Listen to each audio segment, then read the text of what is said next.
Alright, ladies and gentlemen, welcome in to the Nexus Gaming Series matchup. Tonight, we're in Division D. It is Cream Team against Phoenix, Rising, Amethyst.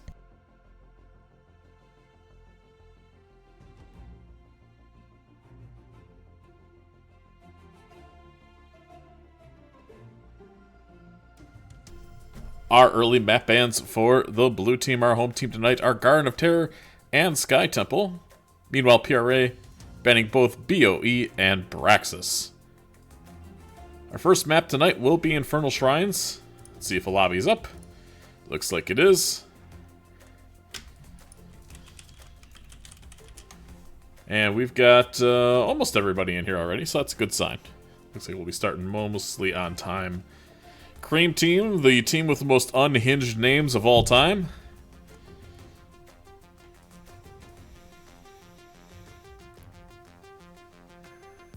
PRA a little bit more modest.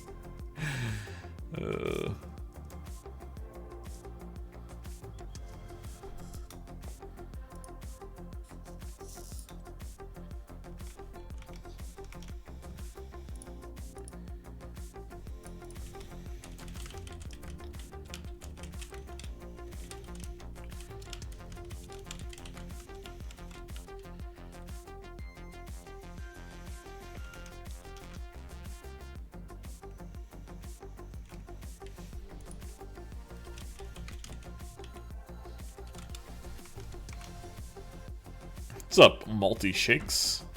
Get my water? I do. I have a giant thing of water here. I am fully prepared for as long as it takes to get the job done.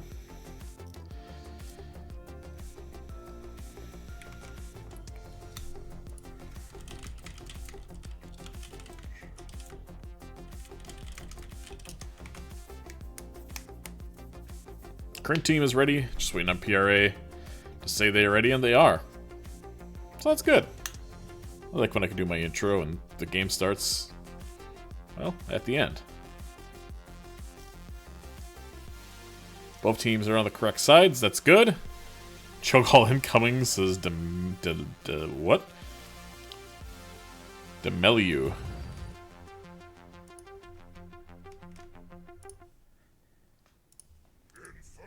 Infernal Shrines.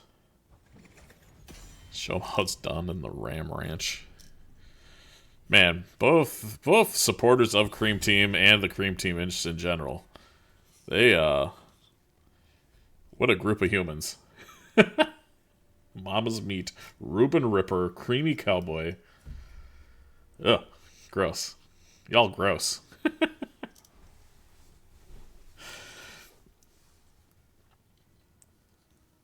Infernal Shrines.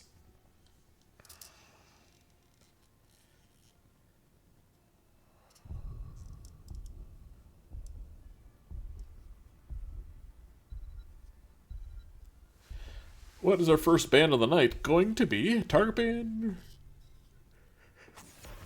Okay, just regular Hogger. We do have a little bit to talk about tonight. That's not just more of the same old, same old. We have a big PTR patch coming out. And we see a rework of one of the least played heroes, and that's going to be Arthas. Definitely one of the least played tanks. Tyrael got their much needed buffs and made him playable in today's meta. But Amethyst was always kind of lagging behind, and they completely reworked him. A lot of the talents are different. The abilities are very much the same, but some of the talents are different. A couple different playstyles you can go with them. I think it's going to be interesting. I still don't think he's going to kind of break into the meta that we see today, but he's certainly going to be niche in certain situations, kind of like he is now. I don't think they made him any more playable. A couple of other changes that I saw, well, speaking of Falstad, so they changed the range in which Falstad is going to be able to stack from, I believe it was 14 to 8. So it's going to be a little bit harder to stack if you're not kind of on top of the minions, which might be notable, as we see Gul'dan banned. Tyrande gets a buff. Tyrande now has... Oh, what did they change? It's easier to get your E or something? Or... Oh, the auto attack range is with the Pinnacle quest. You get your range back. So that's really nice with Tyrande. So she got a nice little buff as Stukov is banned as well. Nova was not touched at all.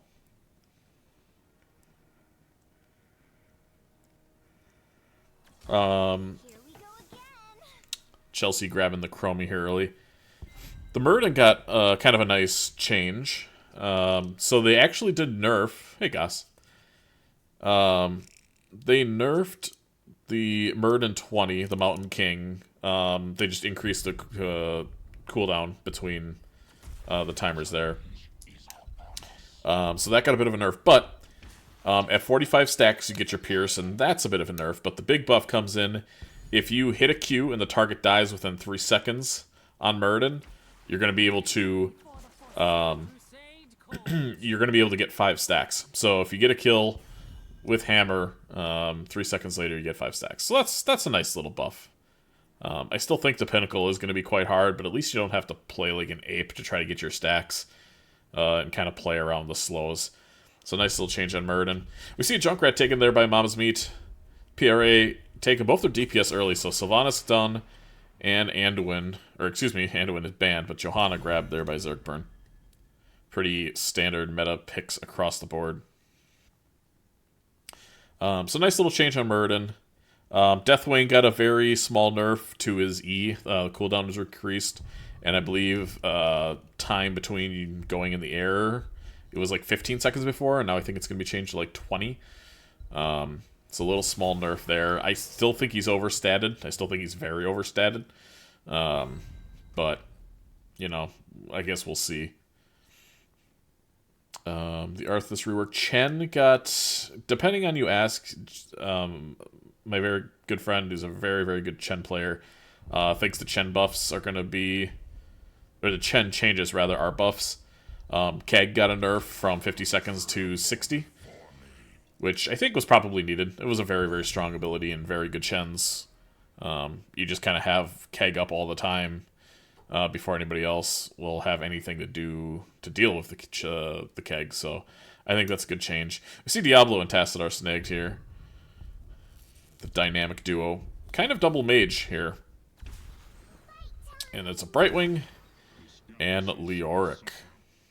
And Ruben Ripper. Gonna need a healer here. Kind of expect this just to be Rhaegar.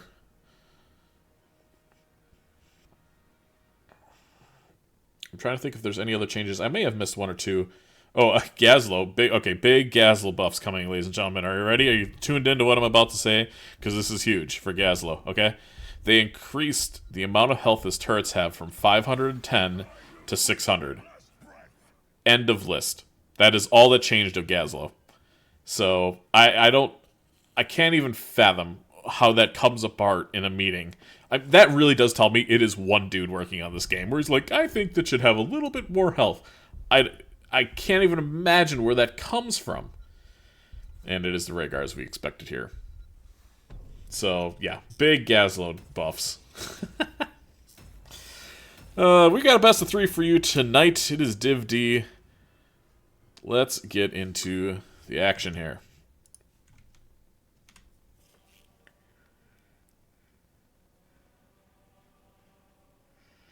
Good portrait synergy across the board. Ebagatron with a slightly different unicorn, but unicorns all look alike. Don't call me racist. From left to right, our blue team and home team, we have the Cream team. Leading the way, it is Creamy Cowboy on Diablo, K-Shizzle on Tahaka, Ebagatron on Tassadar, Ruben Ripper on the Rhaegar, and bringing up the rear, we have Mama's Meat playing Junkrat. And for the red/purple team, it is Phoenix, Rising, Amethyst, Soul Shepherd on Leo, Chelsea and Chromie, Zergpern on the Johanna, Little Barista on the Brightwing there, and Hunter's Tag on Sylvanas. Let's take a look at our level 1 talents here. As we converge on the mid lane, it's Q build from the Tassadar. We see Totem. Feast on Fear from Diablo, so maybe an auto attack build, but Johanna going blinds. And W build from Chromie leads me to believe it's going to be a loop angle. Already a lot of damage onto Diablo. Is this going to be first blood already? Yes, 17 seconds into the game. We already have first blood. Going over to PRA. And Ebagatron is kind of getting dumpstered here by this Syl. Alright, so Diablo not going to be able to get some souls here. And a great start for PRA. As they go over to start that camp, Brightwing's going to catch a bottom wave. And Johanna stalling rotations.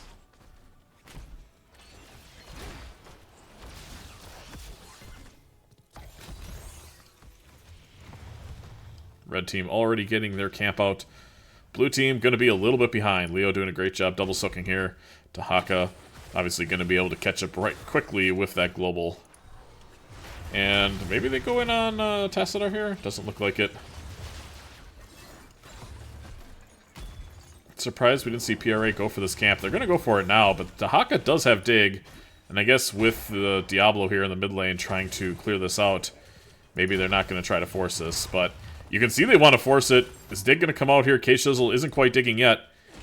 Junkrat boop doesn't connect. And Ruber Ripper getting really low. In fact, both DPS in the backline are quite low. But here comes K-Shizzle in the backline. It's a good tongue onto Chelsea. And no more damage will be coming through. Zergpern now in a bit of trouble. Mama's Meat trying to get the kill and will successfully do so. Nice kill there by Junkrat. Tassadar is going to back. And kind of what I expected to happen with this camp. I'm surprised it didn't happen sooner.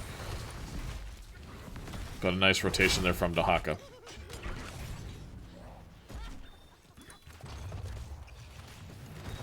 Objective is in top lane. He's a little barista trying to do a little bit of damage here, but now the Diablo is lurking. Nice wallbang there.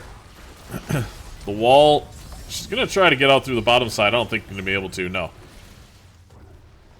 So now 2 kills to 1. Scream Team takes the kill advantage.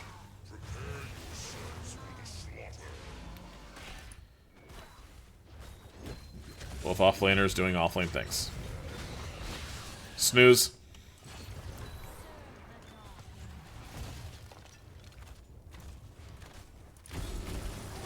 Blue team is going to get their bruiser camp out much quicker. Leo just got here. Their wave clear, I mean, it's good, but it's not Junkrat Rhaegar. And Tahaka is going to be looking for level 7s and will have dig available. Actually has dig available now, so doing a great job getting globes as needed. So if PRA wants to do something, they're going to have to force early, because level 7s are approaching rapidly. Brightwing is in the mid lane as well. Johanna has to use that unstop, worried about the Junkrat damage. And it's 7-0 already in favor of the Cream Team. Time traps placed around the objective here. In fact, all kinds of traps from all kinds of people. Brightwing and Tahaka are trying to get their level 7s. Here we have a big scoop in the backline. Pretty decent damage. And here comes a dig, here comes a shift. But blue team does have level 7s, and that's going to make a difference here.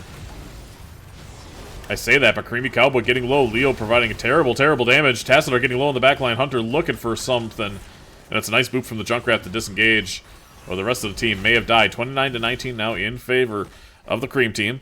They're going to all have taps available, though, and PRA is quite low. If they don't get out of here, this could be a disaster. They still don't have the level 7s. K-Shizzle looking for a tongue. Looks like he's going to be finding one, and it is the Brightwing. Good follow-ups on from Creamy Cowboy there on the Diablo Tassadar wall to break apart the team as well. Hunter's going to get booped away, but not booped dead. And that's going to be critical for defending his next objective. K-Shizzle, though, probably has another tongue. Soul Shepherd at 400 HP. Able to skate away. Going to have to back.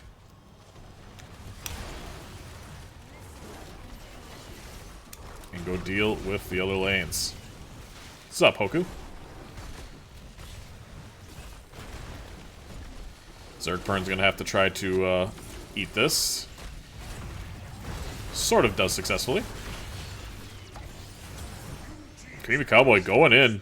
Kind of digging under the -40. The boop, unfortunately, Hunter able to get out of there just in time as 3 members of PRA have to fully back. And Cream Team doesn't quite get the fort, but they are now a full level in XP ahead, and that is significant. Leo in the bottom lane here, dueling with K-Shizzle. 28 stacks on the Junkrat, 80 for the Tassadar. Diablo nearly have souls as well. Not a whole lot of stacking quests happening for the side of PRA, but that's alright. Crummy did complete the level 1. And are we going to see loop? I mean, this build, to me, screams loop, but Sands is also Sands, so curious to see what they decide to go with here. And it is slowing Sands, okay. So I like this choice. Blue team going to get their level 10s here with this camp and one more wave. Little Barista playing off lane as well. Good Polly's going to be able to get away here.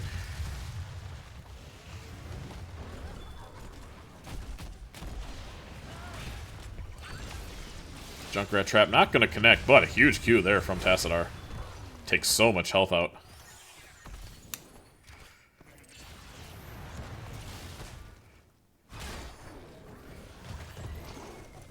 And, Slowing Sands is going to catch the Diablo. Cleanse is used. Hunter taking a lot of damage from this Tassadar. There's a nice time trap onto the Diablo, but still without level 10s, it's going to be hard to engage. Junkrat's coming down now to join the fight. Dahaka does have Dig available if needed. As both teams are level 10, let's take a look at what we got for ultimates for the side of the Cream Team. It is APOC, Isolation, Riptire, Ancestral Healing, and the Black Hole.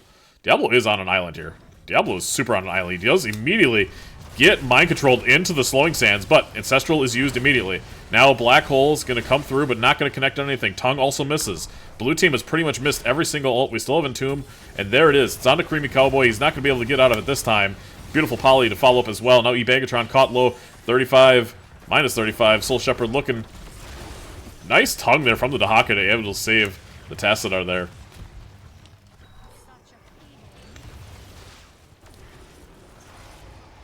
And PRA able to avoid all the ultimates from the side of the Cream Team.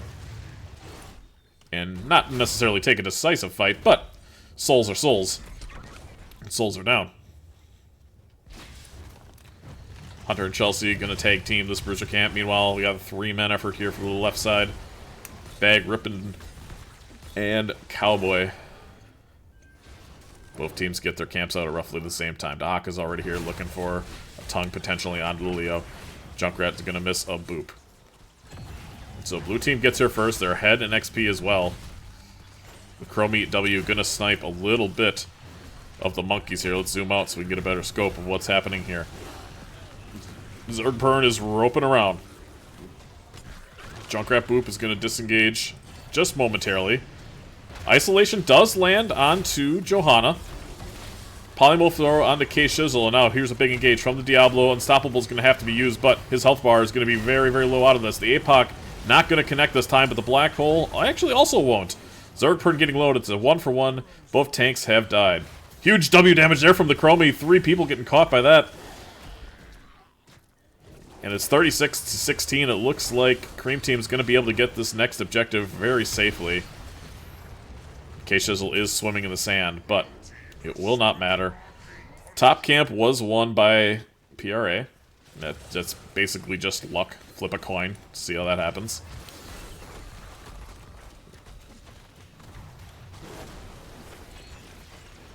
Now Cream Team going to be looking to try to take their first fort, but good wave clear here from both of these teams. It's going to take more than just a Punisher here to completely take down both walls and towers. See Zerdburn maybe trying to find a fight. Soul Shepherd looking as well. Does he have Entomb available? And yes, we do. Ancestral likely going to be used right away. The Mind Control instead lands onto Diablo. There is Shield as well, and they're just kind of farming the front line right now. Hunter going in with an aggressive E. The trap is going to stop any other shenanigans from happening, but it seems like just kill the tank has been called, and PRA doing an excellent job at that, and it's only going to get better at 18 with that Chromie unraveling. K-Shizzle is here to try to fight this if they want to.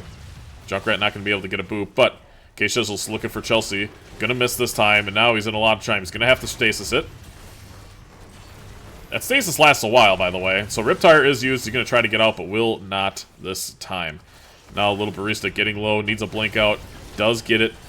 Mind Control gonna land onto Rhaegar, who's getting low, does not have Ancestral available. It's a big Entomb, 2-man Entomb, but the Black Hole gonna try to disengage the front line here. Hunter's trying to get some damage onto the back line as Zerdburn marches forward, and it's a 2-4-1. When it's all said and done. Very brawly type game here so far. No forts down, but a lot of action, which I love to see. It's 14-14, 6-5 in kills in favor of PRA. Blue team slightly ahead in XP, though. That'll change here momentarily once this camp is capped, I believe. Should be enough to even it up, right? Oh, no, not quite. So blue team's just going to be a little bit ahead yet for a while. Let's take another look at how our talents are looking and see where our stacks are at. 71 for the Junkrat. It takes a couple of Chromie Ws. 167 stacks there for the Sylvanas. And yeah, it is full auto-attack build from Diablo. Which I think is going to be not fun to play into, especially at 16. But let's see how this engage goes. Diablo's lurking in the minion. The hero minion is actually going to spot the Diablo. The minion got booped all the way up here thanks to the Junkrat. And time trap him for reasons. Oh, I just noticed we're anti-armor time traps.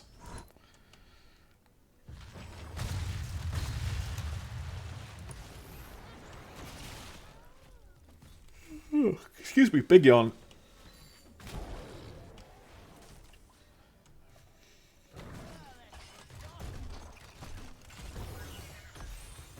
Red team's going to try to do this camp, but Dahaka is lurking. Although he doesn't want to use Dig before this objective. I think you just give this. Let Dahaka push top. Leo is here if they decide to look for something, but... yeah, camp is going to be cleared out here. Blue team going to go do their bruisers as well. They do it very quickly, so might as well. Junkrat here to provide some very quick wave clear. And red team's going to be very late to this objective. You can see Brightwings here in the bottom lane. There's the poly. Blink to the wave. And no danger there. Shift is available. Ruben Ripper is kind of caught out here. I'm surprised we don't see this immediate Entomb. We see a shield. Mind Control is going to land on Diablo. The Slowing Sands with the Entomb is gnarly. Ruben Ripper getting low. Leo's going to be able to finish him off. Riptire now coming in. Not going to find much damage as K-Shizzle misses. But nice cleanse there from Barista. Soul Shepherd wants more. He's under the gate. He wants to fight. It's a 3 for 1. And the one they lost was a Leo. So it's a 3 for a half a 1. And it looks like PRA, for the first time, is going to win this objective. What is K-Shizzle doing? That is crazy. There are 4 heroes in there. Yeah. I mean, I respect trying to send it. I do. But, as that man says, you got to know when to hold them. Time trap, time trap. There's a time trap. Mind Control into the Slowing Sands. Yeah, and that's what you call playing with fire, ladies and gentlemen. Nice time trap there from the Chromie. But Dahaka should have been elsewhere. Now Sylvanas is going to be pushing this top wall. Spread volley with 85 stacks down is going to be very scary for PRA to play into. That is a lot of damage. But you know what else is a lot of damage? Unraveling. And now it's Diablo's turn to have a really, really bad time. And he's already not had a great time, but it's only going to get worse. Here's the Slowing Sands. See, look at this W damage. Bam, bam, bam, and he's dead. It's over. Oh my god, Unraveling is broken. That poor Diablo, man.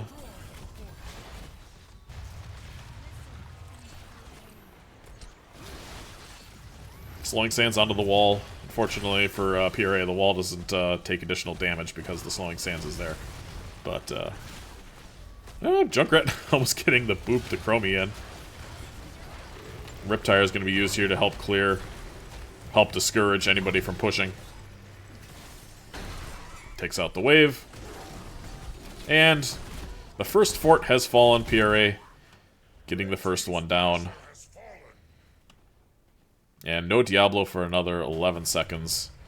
Soul Shepherd is kind of beating the crap out of this guy, but is anybody coming? Oh, I'm surprised they didn't just come try to kill him. Crushing Hope.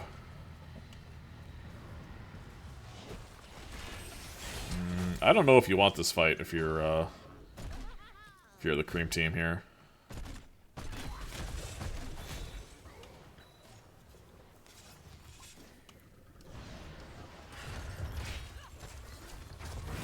So PRA is going to get their level 20s. They got some scary level 20s. Mind Control on a 50-second cooldown, but more importantly, the Buried Alive. Cream Team, or PRA, excuse me, has the... I think I said that backwards, but... Ancestral is still a very, very good talent.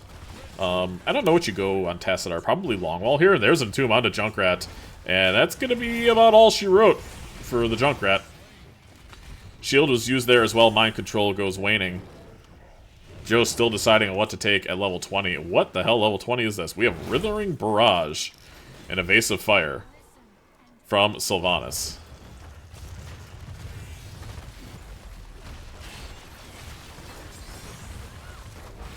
And it's oops all forts here for the side of PRA. They keep getting some decent picks. Because of that, they're able to pretty much do whatever they want. Objective will be up shortly. Looks like they're going to do both their camps here before that starts. And in fact, they're going to head over and do the blue team's bruiser camp here in the top lane. Green Cowboy has to be careful here, though. With the slowing sands, if you don't have a minion wave to kind of get out of it with, it's really tough to play.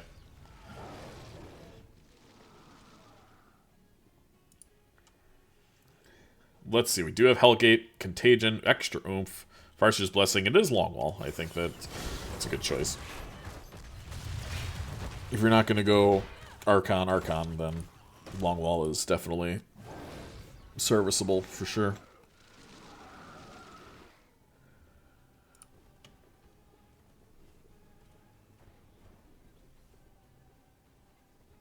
So this next team fight is really going to determine how the rest of the game is going to play out. I think either PRA just kind of wins with Entomb, or the double Ancestral is going to be kind of what changes it for the side of the Cream team. They're going to need to do something, and unfortunately, they're not going to be at this objective early enough, and this should be a really free objective now for PRA. You get Leo that's going to be in any bush, potentially for an Entomb. I wish they hadn't given this so much space, but they're kind of just conceding this objective, and they should start it right away for PRA. Yeah, you just... Chromie damage is used, though. That's a long cooldown. They're trying to check as many bushes as they can. We get a time trap in the top bush. And yeah, we see the slowing sands used in the top line. It's 18 to 1. I wonder if they're just going to try to go on the Johanna. I don't think they can. Riptire is used immediately. There's the mind control on Diablo, and kill Diablo's in full check. But nice Hellgate in the backline. Beautiful stasis there from the Chromie. Contagion is going to connect to two people in the backline. The front line and the back line of PRA are completely split apart. Little Barista going down as well, and it's a disaster for PRA. This Cream team marches forward and 5-0 in that team fight. The Nahaka in the back line with Contagion hitting two members of PRA. Beautiful wall there from the Tassadar, able to split apart the team.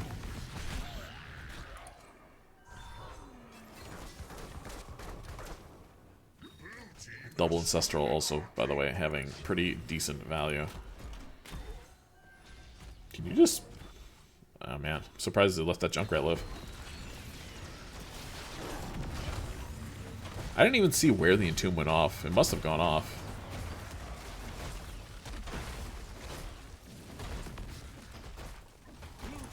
So Junkrat's going to take this fort. Tahaka's definitely going to get top fort. PRA is going to have to try to save this bottom keep. Totem B used to tank.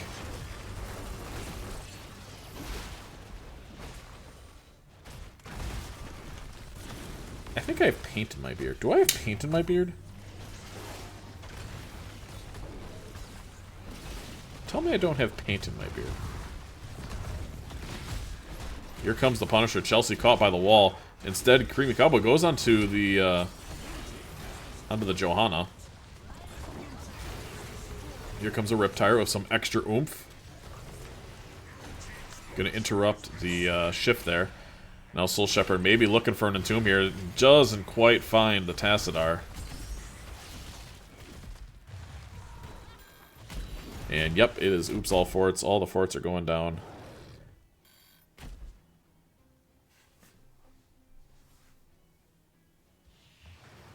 Oh my god, I have paint on my beard. I did an entire open house with paint on my beard. Well, you know, maybe they thought I was just going gray. Yeah, we'll say that. PRAs here, Keisha's looking for a tongue. Beautiful poly right away. There's the slowing sands, and good job by Tahaka, able to get out of there.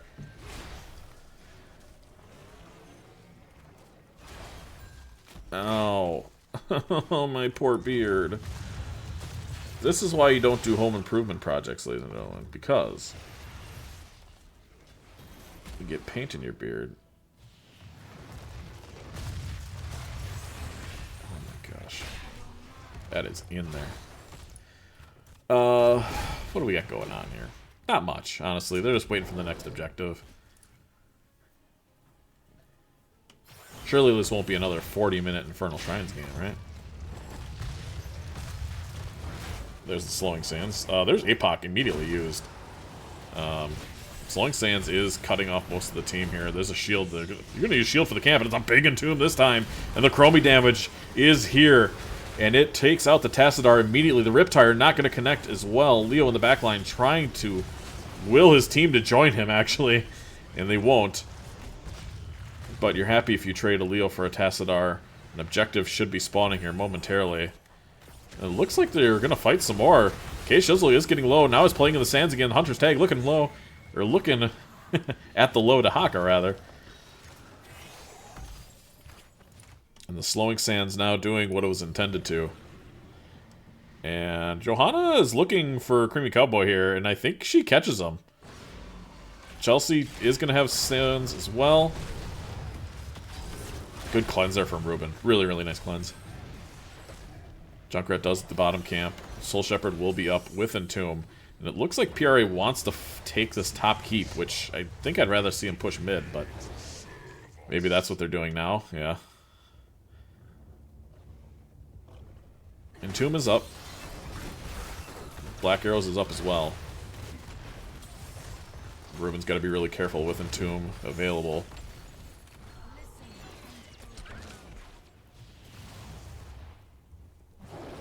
Now, PRA had a very early lead. I believe it was 18-0, the last objective, and Blue Team was able to storm in.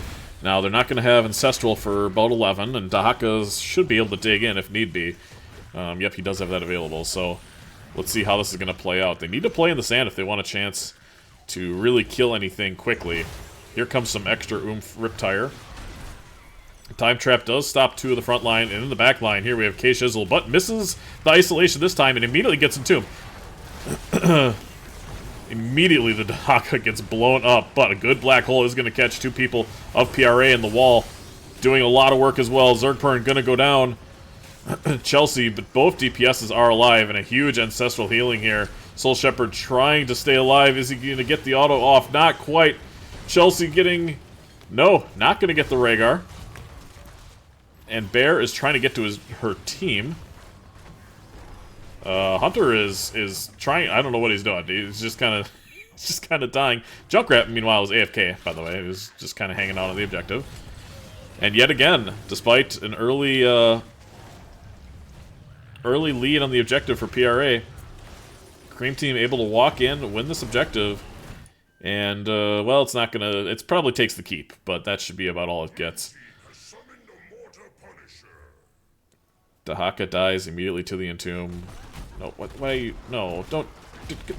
Hit the buildings, team! Come on. What are we doing here?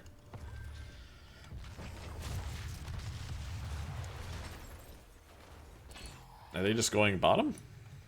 No, okay.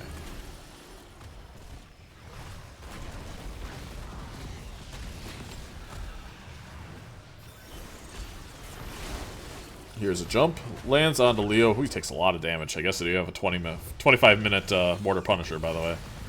So that does make sense. But Dahaka's top, and Red Team's going to know this. So once Syl is up, this is going to be very scary if they stick around here to try to fight this anymore. Here comes a Riptire, and I think it's Leo's just dead. Yeah, Soul getting blown up. And let's see if they try to end here.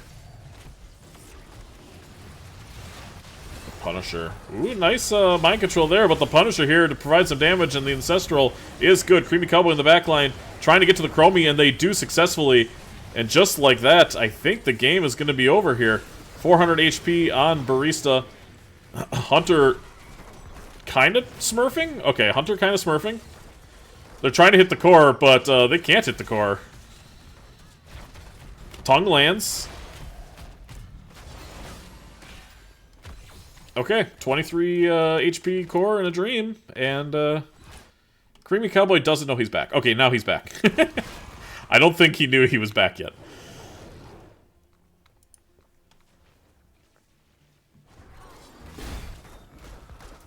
Alright, K-Shizzle going to be doing the camp.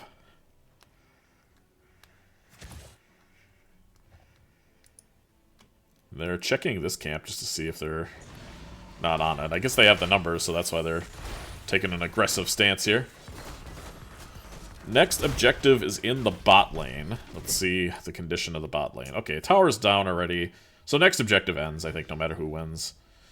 Unless it's like if 2 people only are alive for PRA, but I don't even know. I don't even know the situation. I guess it's possible. We've seen longer games, and I'm starting to think that maybe I'm cursed on this map, because I did a 40-minute cast. It's not a tie anymore. Yeah, it's not. It is not a tie anymore. Did a 40-minute game earlier. Oh, the Tampa Bay Rays beat the Brewers. Really? That's unlucky.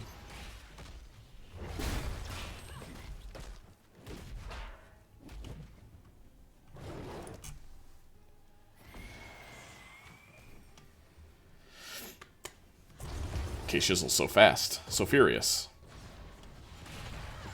I'm just kind of waiting for the next team fight to break out. Serve the Dark Lady.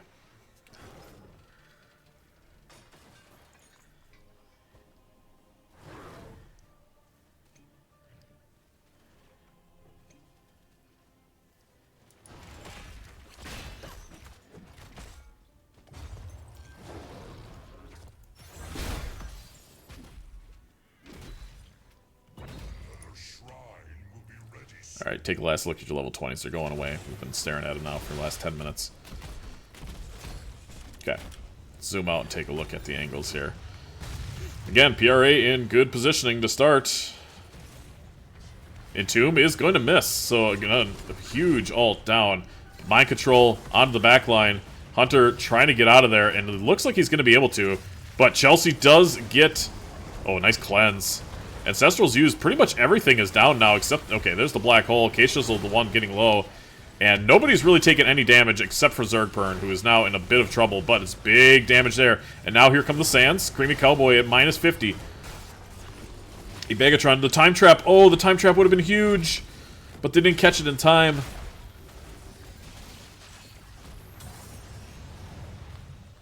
Eight to 0. Soul Shepherd going in. Gonna have an Entomb in 10 seconds, and I think if you're PRA, you just want to play for this Entomb. There's no more ults available.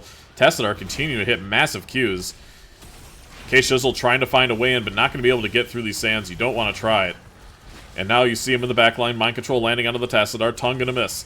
Entomb does land onto the Rhaegar, but Soul Shepherd's too low and probably not going to be able to do much. Tassadar does fall, though, thanks to the Sylvanas, who continues to march in. Ruben Ripper getting low at 200 HP, does have a Q available. And PRA has pushed them off of this objective. Are they still going to fight this, though?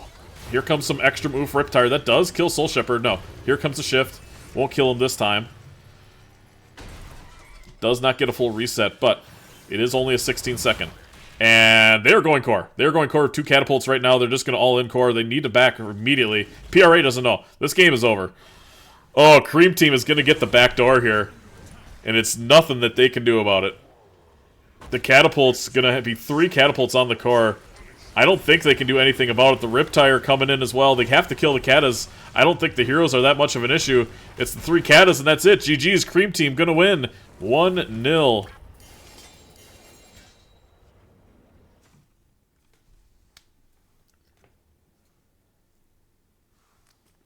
Wise decision just to go for core there. They knew they were probably going to lose. PRA to recognize it in time. What a battle. 30-minute game. 35 kills.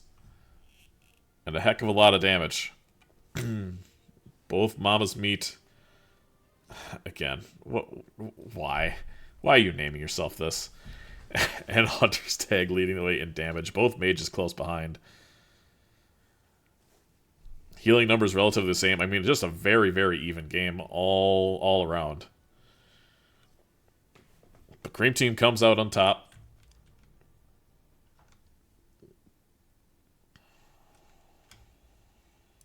So we'll give them their hard-earned point on the board as we go to our intermission. And 1 point.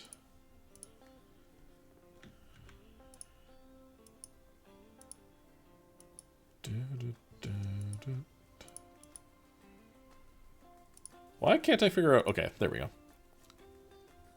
Alright. Let's see what map we're heading to next.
Bro. You were just in the caverns, okay? No, I've done 3 of these now. This will be my third, or this will be my 4th one. Wait, why are you doing so many terraces? I don't know. That's the only Are key they I can get failing? invited to. Yeah, they're failing. Oh. What part so I can know to fill there? The last Or one the I was last in, boss. I didn't time the one because we ran out of time. I think it was a DPS issue. The one I just did, this mage died 3 times running through the circle part. You know what I'm talking about? Yeah, I do. With the books? Yeah. He died 3 times there. Wait, How there? the fuck do you die How do there? you die okay, I thought you meant somewhere else. Oh, also, did y'all know there was a haste buff in that book area? Are we getting that? Still waiting on a map here.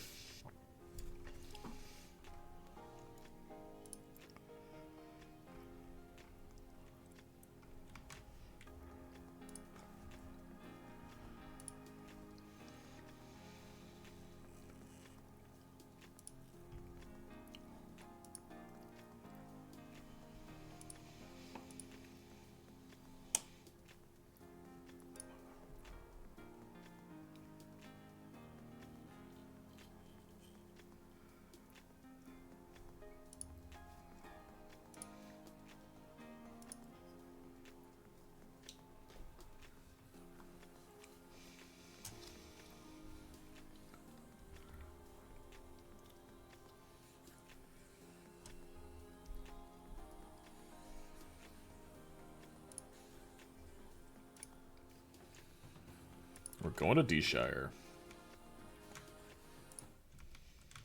Alright.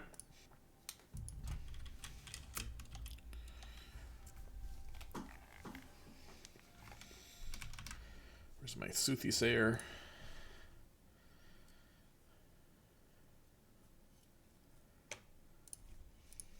And who picked this map? Team 2 gets first pick, so this is picked by blue team, so...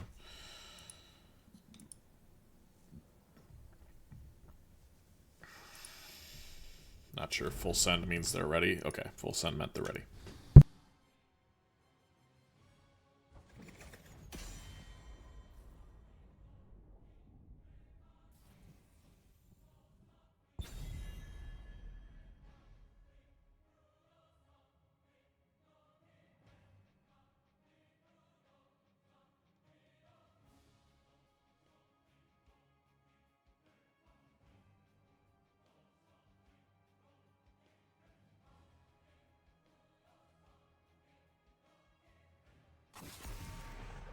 First band we're going to see is that Tahaka.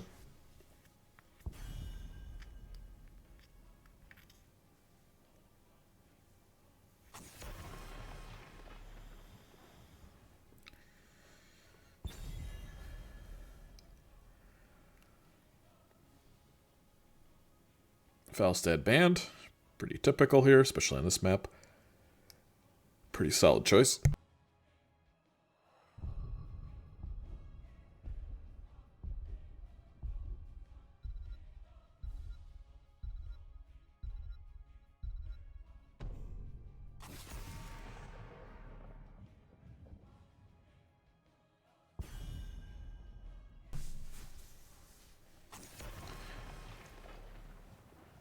Sylvanas Band and Gul'dan Band.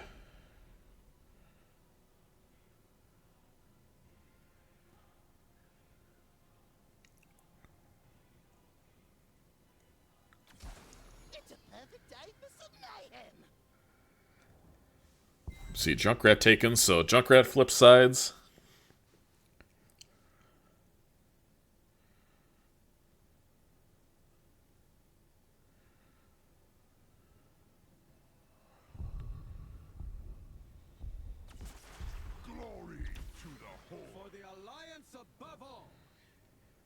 We see Thrall and Anduin taken.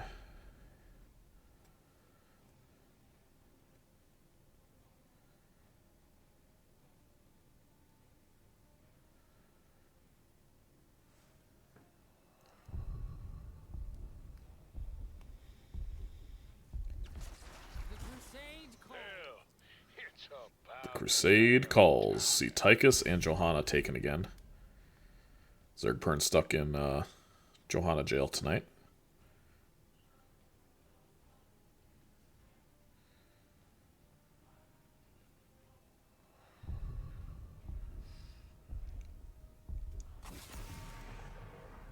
Brightwing banned as well, so two of the heroes that they played last game were banned. Let's see if that remains the same for PRA as well. They already banned the Dahaka. We'll see a Diablo ban, or see a Tassadar ban, maybe. Or maybe it's just Hanzo again.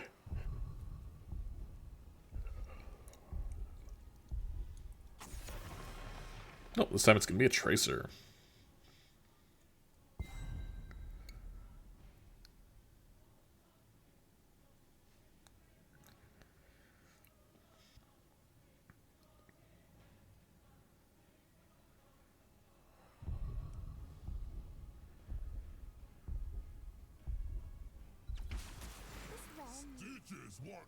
We get Li Ming and Stitches, so we see an Anduin Stitches combo.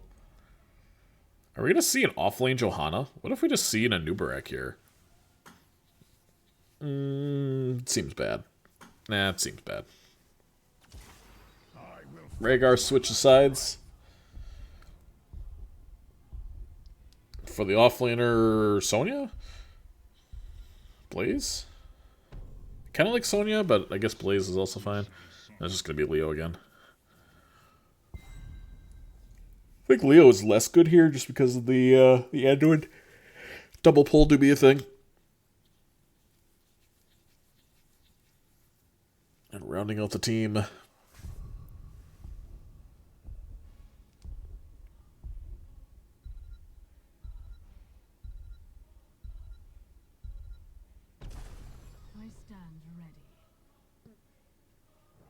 It is Vala.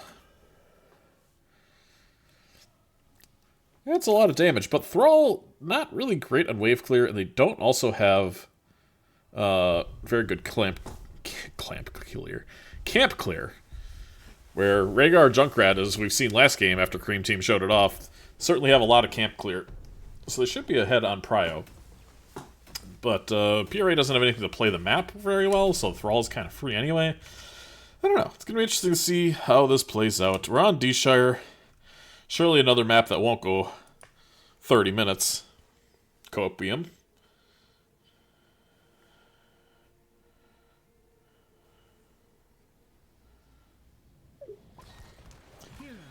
From left to right, our home team, it is the Cream Team.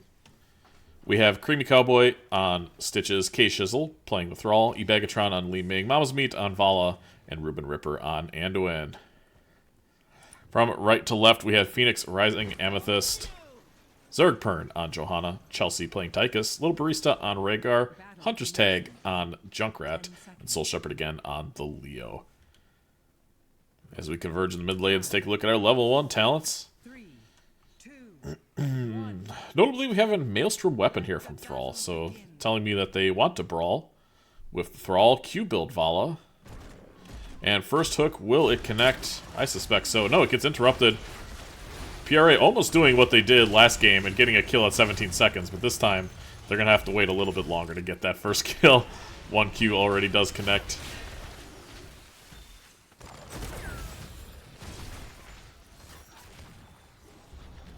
Bop. And Hunter starting the camp right away. Li Ming and Stitches doing the same for them as well. As Little Barista plays the wave clear healer. They're in charge of the wave clear.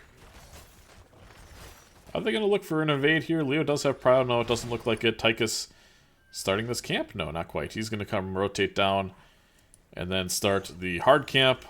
All Junkrat going to sit bottom lane and make sure that these Bruiser camp gets cleared out. Li Ming should be able to clear this out pretty quickly too. Instead goes for the damage on the actual Junkrat.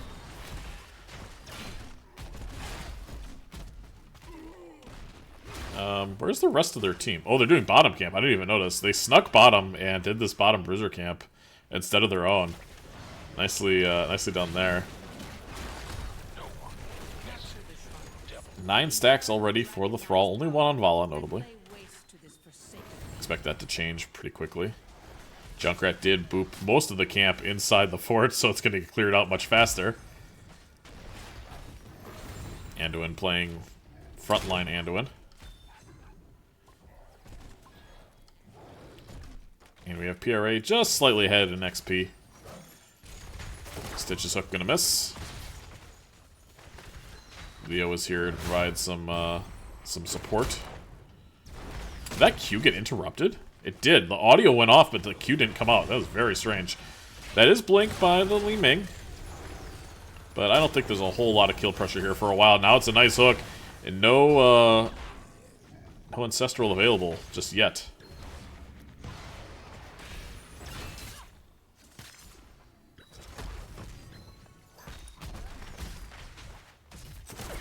This has all the makings of a game that's gonna go to the late game. This is... Nobody has kill pressure, by the way, until 10. So they might as well just start at level 10 and then go from there. Wait, this is just free. Alright, PRA caught at the wheel, napping. The first objective here goes to the Cream Team. 5 stacks already for the Vala. Tychus gonna be able to burn this down. No. Oh, but there's a trap in the boop! It was actually placed way too far out. He wasn't even expecting her to walk into it, but Mama's Meat just kind of walked into the trap. Pull had to be used anyway. There's now 8 stacks for the Vala. We see a boop on to Creamy Cowboy, and he's behind the walls now. Purge not used, or maybe it was, but accidentally in somebody else. And he's able to get out of there just in the nick of time. Here comes Leo, maybe looking for Mama's Meat here. No Qs available to try to save him. They're trying to run him down. Soul Shepherd kind of full sending this. And instead they probably just need to turn him to the Stitches, and that's what they do now. But it's a 4-man, 5-man effort here, for PRA. They try to get a kill. They don't. And now Soul Shepherd getting caught up again by the Stitches hook. And after all that, no kills. No nothing. Just a bunch of wasted abilities. Oh, interesting. It's Monster Hunter. Well, they're going to be able to do this Bruiser camp once they find it on the mini-map.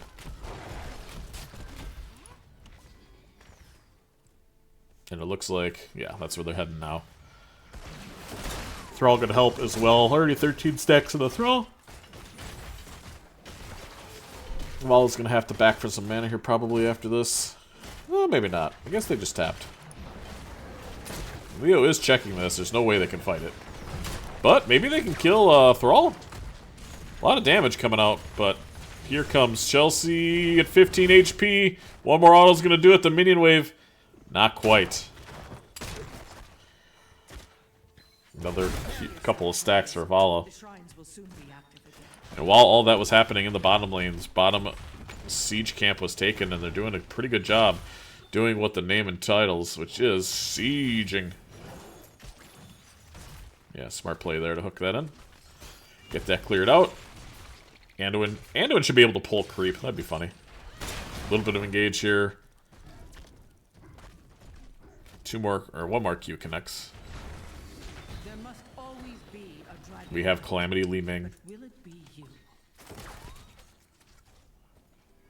And red team is ahead in XP. Nice dodge there. Both Qs missing this time. And with that, Vala's going to have to back for some much-needed mana. Vala backing. This is really Monka. Are they going to be able to get away with this? Yeah, it looks like it. PRA doing their camp.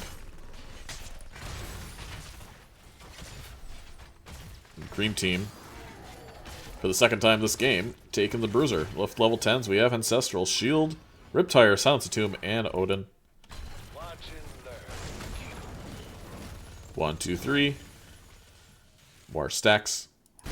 Meanwhile, Leo in the top lane, doing a great job sieging. The macro pressure here definitely does favor PRA. I don't know how the Anduin got where they got. I guess it must have been a boop, as Ancestral is used.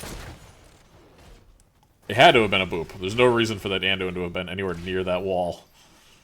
But we do finally see our first blood. We did finally get our level 10s, and we do see from the side of Cream Team, it is Gorge, Rain of Vengeance, Light Bomb, Boop, or rather Rave of Forced, and Sundering.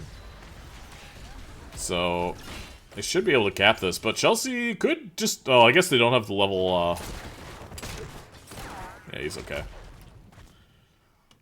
With the level 7, by the way, he would have just died. But because it's Monster Hunter, he gets to live. This camp getting so much value. Thrall really struggling to clear this. That is the folly of offlane Thrall on this map. Very good in team fights, but as far as siege goes and defending things, makes it quite difficult. Red team does have full control of the objective right now. They are up almost a full level now in XP. They're doing a really good job not losing anything. But we've yet to see a Light Bomb Gorge combo. We should see it soon, I assume. As both DPS for each team are working, or rather, both DPS for Cream Team are working on their siege camp. Meanwhile, Tyka's gonna find a gank here in the top lane. There's the Sundering, but I don't think it's gonna matter. Down goes Thrall in the top lane, and now this top fort is gonna be under siege. Creamy Cowboy needs to find some sort of Gorge here, some sort of hook if they can. Looking for Little Barista, not gonna find it yet. Mama's Meat getting booped in, the Riptire. Not going to be able to finish him off. But here comes Johanna. There's shield. The damage is nowhere to be found, though. Nice Rain of Vengeance, but it's a better unstop from the Johanna. Hook not quite landing yet. At 13, that's a very scary hook. But until that point... And I'm wondering if we're going to see Odin here. Leo's going to be able to cap this. And finally we see the Gorge on the Johanna. Does she have the Unstoppable, though? Not quite. She has it in 1 second. Does get the Ancestral off. Nice play there by the Barista. And now down comes an Odin. Oh, again, these hooks. These hooks at 13. PRA is going to be in a lot of trouble. Because the hooks are right on target. They're just not long enough yet. And Leo just needs to kind of slow play this. This mid lane. I don't think you don't really want to bring this bottom here and have the ability for them to fight all in one lane. Nice boop onto Stitches. Tower's gonna die. The shield was used there. I didn't even see the shield go off. And finally, Stitches is gonna have 13, and now we're gonna have a lot more deaths in this game, I feel.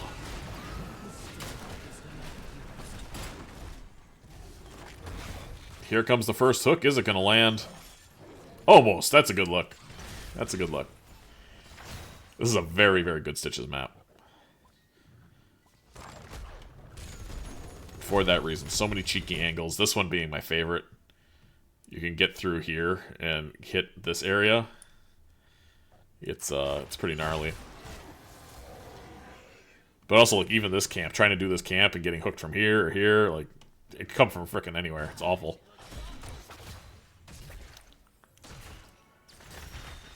But it's kind of one of those live and die by the Stitches hooks. And the Cream Team's Bruiser Camp is up in the bottom lane, so they're going to head to this now. This has been designated their camp. The PRA doesn't even know this one's here. I don't know if they've checked. Oh, Zergpern is checking it. Okay, so they knew. Cream Cowboy going to look for a hook. Oh, he kills the tower with the hook. Next time, that's going to be a lot scarier. Wall will fall. Let's see, we have hook. Okay, we're going to be watching the hook cooldown here now, because this is really the only thing that matters. It's the only thing that's going to keep this entertaining. Leo has a big wave in the top lane, going to be pushing. And 16s are just around the corner for the side of PRA. It's E-build from the Leo this time. Double Q from Tychus. And 28 stacks. Shield is going to miss.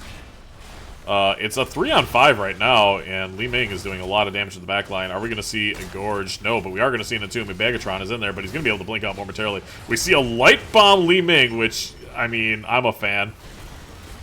Tire does get interrupted by the Li Ming. And they are able to win a 4-on-5 here, as Thrall was in the top lane throughout that entire fight. And gotta be careful of the hooks here if you're PRA. Nice dodge this time.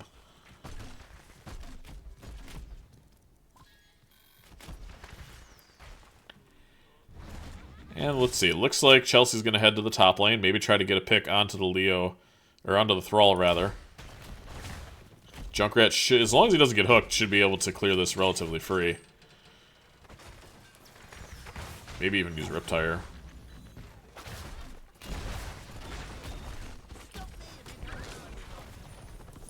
Like ships in the night here in the top lane, by the way. Offlaner and DPS are looking for each other, but they're not finding anything just yet. Meanwhile, Stitches has hook available.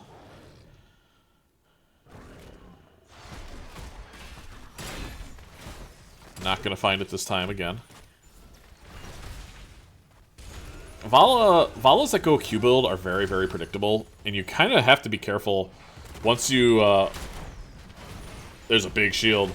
And kind of what I was talking, almost, yeah. So, I couldn't even finish my sentence before she got caught doing that. We have a big Sundering potentially coming in through the backline. Light Bomb is late. And instead they are now turning onto the Thrall. I think he's going to be able to get out. So obviously, Valas always want to Q and then Q. They Q, EQ. And as soon as you E, you become a massive target for Johanna's shield or any sort of engage. And that's exactly what happened there. You saw the one Q go out. You knew she was going to E. Immediately shielded it. And Leo is going to get the Dragon Knight again for PRA. Ooh, Bagatron getting caught this time. Nice totem there from Barista. And trying to weave in one too many Canyoneer attacks. And as the fort falls, so will likely this bottom keep. Stitches, though, does have a hook available with Gorge. Anduin's going to have Light Bomb in 4 seconds. And it's going to be interesting to see if they try to full send here. Without the Li Ming, it might be possible. The Dragon Knight is quite healthy. But it is fighting into a Stitches, so let's see how they decide to play this here. They almost have 20s, they almost have Odin available. Stitches is going to be kicked away. Thrall getting totemed immediately. And the Dragon Knight is just hitting the core right now. Well, he was hitting the core. Instead, now he's kind of wandering around. Stitches might get trapped here. There's a catapult on core as well. And I don't know if they can full send this. Odin not up for 30 seconds, but the core is dropping fast. We're going to see a Riptire. Big Sundering in the backline from K-Shizzle, but he's going to be the target here. Gets entombed. Light Bomb's only going to connect to the Leo, but he was able to unstop it. There's an Ancestral, slightly before 20, which is a bit unfortunate, but Thrall marching forward gets a kill onto the Thrall. The fight rages on. Core's at 65%, and nobody's hit it in some time. Nice E value there from Soul Shepherd, able to reduce the damage, but Li Ming resets, and there are 3 of them. Still getting low, though. Hunter trying to hit the core, and I don't know. I mean, it's a 3-on-3. The core, it's 45%. Ruben Ripper is going to try to do something. I guess try to heal, but they really need another catapult here. It's really interesting. Li Ming gets caught in the trap. She will be silenced out of it.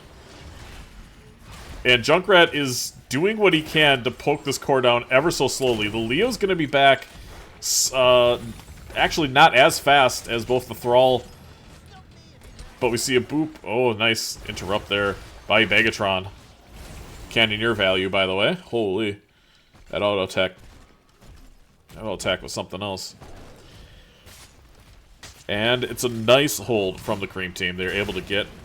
Oh, but there we have an Entomb immediately. Soul Shepherd, though, taking a lot of damage. Everybody's going to be damage reduced out of that. Oh, the camp! The camp is the absolute goat there. Creamy Cowboy would have had a hook onto anybody in the backline of PRA, but they were able to cap the camp in time, and because of that, he was able to hook only the Siege Giant, whereas he would have at least got, I think, either the Junkrat or Rhaegar.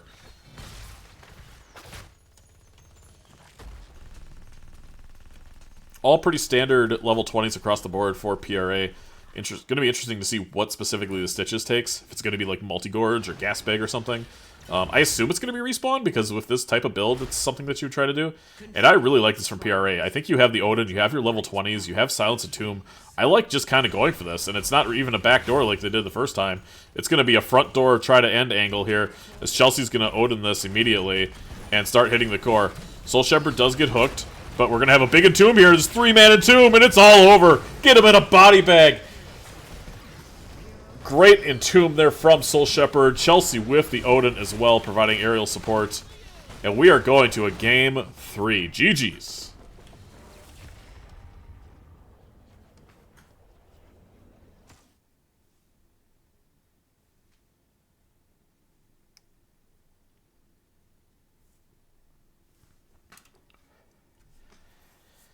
A much more concise, simple game. None of this 30-minute BS, alright? A nice 17-minute game. Honestly, I mean, Cream Team, the strength of this team seems to be their team fight. And they just got a little bit out macroed here. On the map, some really nice rotations from the Tychus going into the top lane. Obviously they had a big focus on bottom camp, but they weren't able to do too much with it. Li Ming, lacking the wave clear. Thrall lacking the wave clear, lacking the ability to kind of run around the map and get ganks or really do anything. If this is like, I think if this comp is on BOE, Cream Team just like crushes. I don't even think it's close. But on D-Shire, PRA did a really good job just kind of spreading them out a little bit, and taking fights where they needed to, and then a big Entomb to end it. But it was a really great hold by Cream Team on that core. A lot of teams would have just lost there. So credit to them for staying gritty, staying in the fight. We'll be going to a game 3 here, leading the way in damage for both sides, Li Ming and Tychus. Junkrat is 2-0 tonight, by the way. No kills, though, for the Junkrat. Meanwhile, Leo with a rather significant XP advantage over the Thrall. But a heck of a game. Fun game. The Stitches didn't just win the game by himself, which is uncommon. I think they got maybe did they get any? They definitely had one. They had one on the Johanna, but he was able to get the Ancestral and get out. So they did a really good job avoiding hooks. And the hooks are good. I mean, the hooks were all places where you should be throwing hooks. So, credit to them, rather PRA, for staying out of the line of fire. We'll head to a game 3 here. This was picked by blue, won by blue, picked by blue, won by red. And let's see if they decide to take first pick or map pick.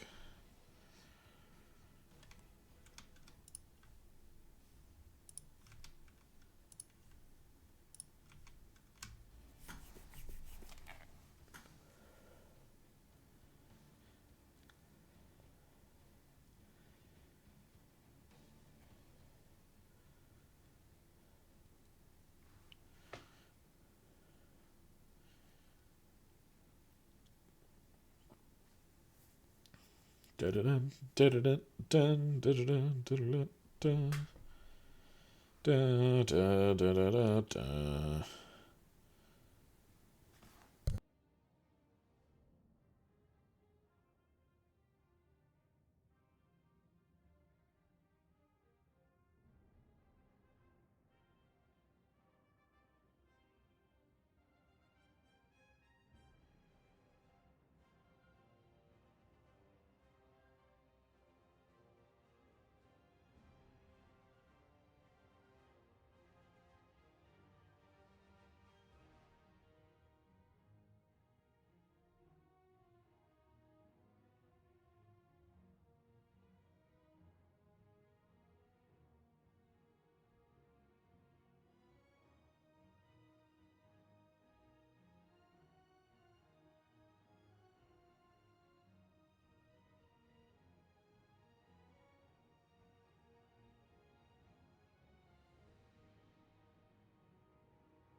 And our final map is going to be Tomb of the Spider Queen. And I think they're posting it only for me, or both teams are joining instantly, and either way I'm here for it, because, damn, we are Johnny on the spot. This time it was picked by PRA,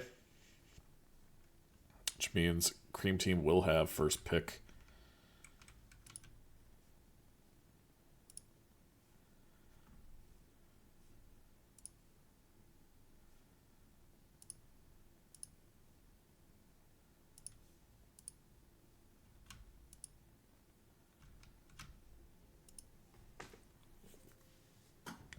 Got one ready to go. Just waiting on PRA to give us the green light. We'll fire it up.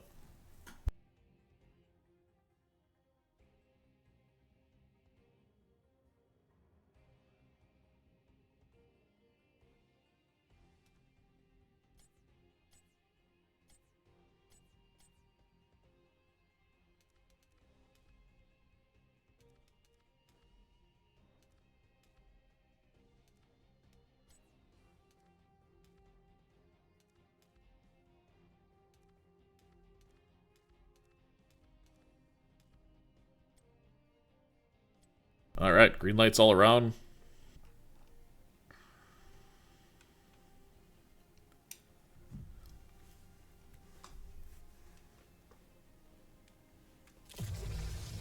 Let's go to a game 3.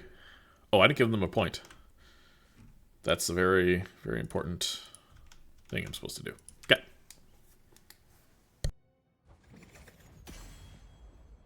I'm just now remembering I turned off the heat in my house.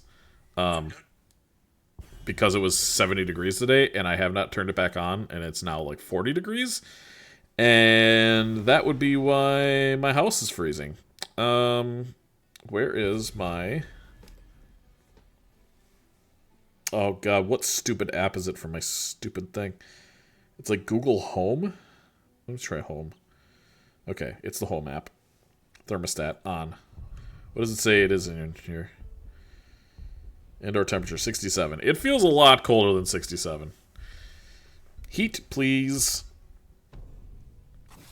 Yeah, let's crank this bad boy up to how about a nice 70? Nice balmy 70.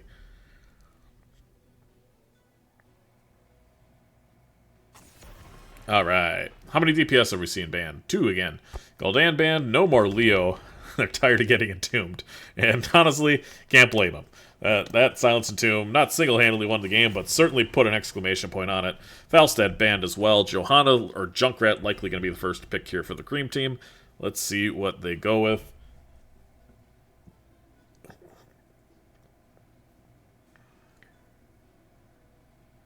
My desktop makes my office a solid 10 degrees higher than the rest of my house. Good lord. Yeah, I'm in the basement, so I have a very large basement. It's all finished, and I'm kind of out in the open here, so it doesn't really do much. And yeah, we see the Junkrat as our first pick. But I do have a little space heater I could turn on if it gets too cold, but yeah. My old house, well, my apartment that I had, I was in a tiny little bedroom, and yeah, it got pretty toasty in there.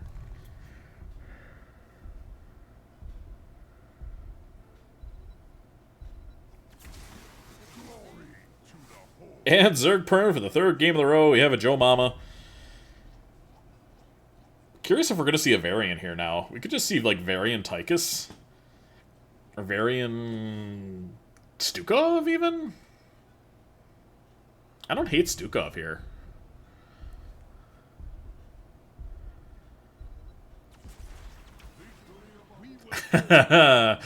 Ayo.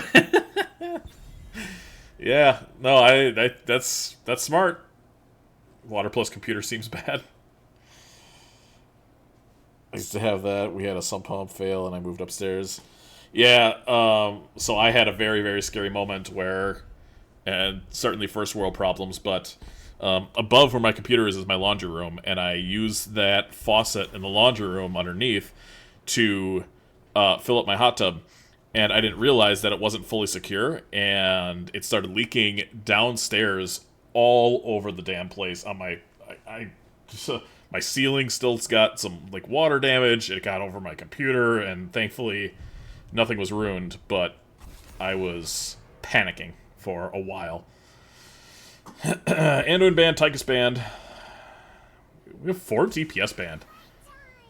Huh. Varian gonna have to contend with a Poly.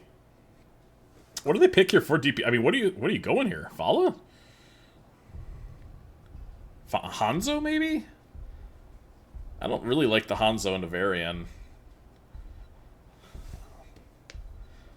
I don't know. I don't know what you go here for DPS. It's gonna be Blaze. Ooh, I know. Could be Mephisto. I don't hate Mephisto here. Or like Jaina? Could be a Jaina angle.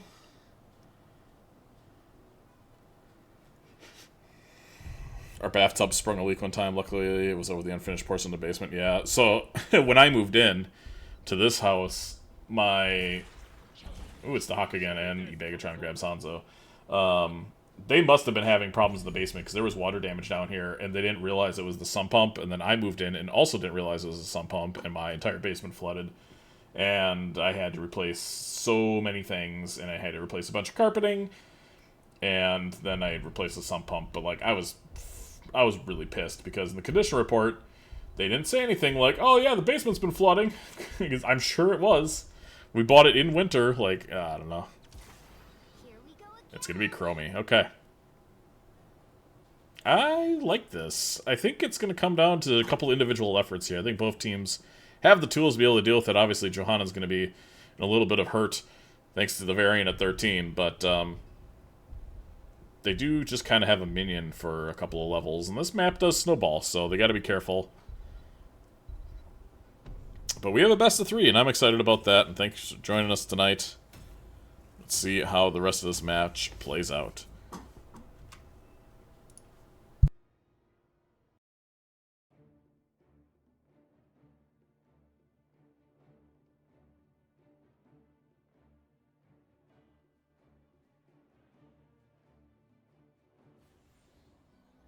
From left to right, our home team in blue, it is the Cream Team. Creamy Cowboy on Varian, Mama's Meat on Junkrat, Ribbon Ripper on Stukov, K-Shizzle on Dahaka, and Begatron on the Hanzo.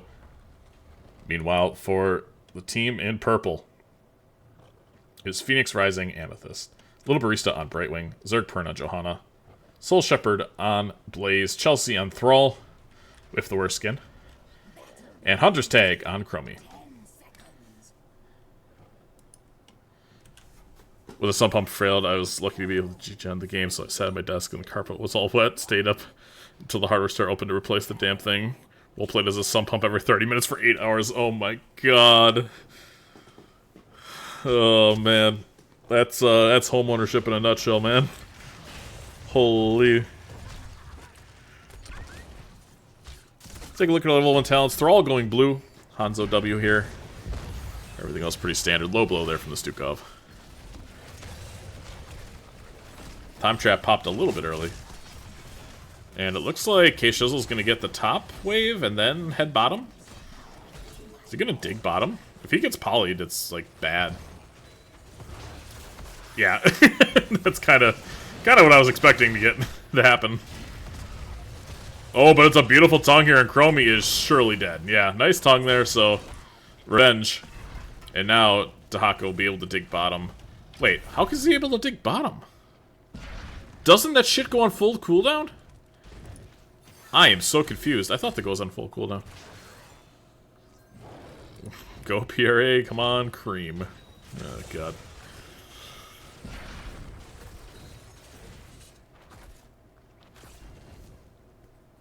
What's up, Baby Whale? It's a name I haven't seen in a minute.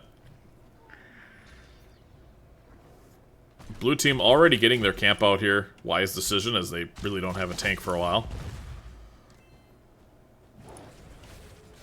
They send Ruben Ripper to the bottom lane, probably to go do the camp, I assume. Tongue gonna miss. Zerg and Johanna jail all night. Yeah, exactly.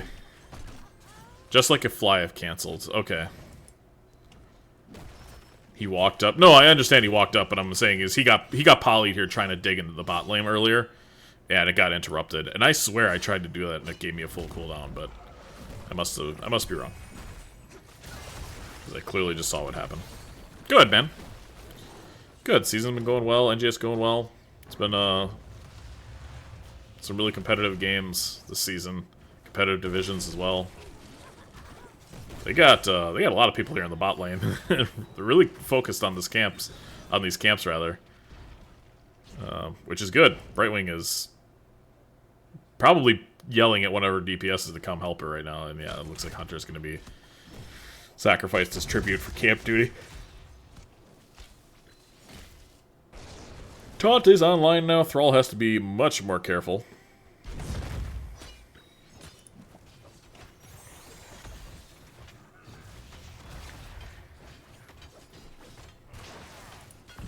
Take a look at our off-lane battle here. Looks like Dahaka is winning the battle. Oh, but it's done. Soul Shepherd does have tap available. We'll be doing that. And let's see. So blue team's camp did get cleared out very quickly.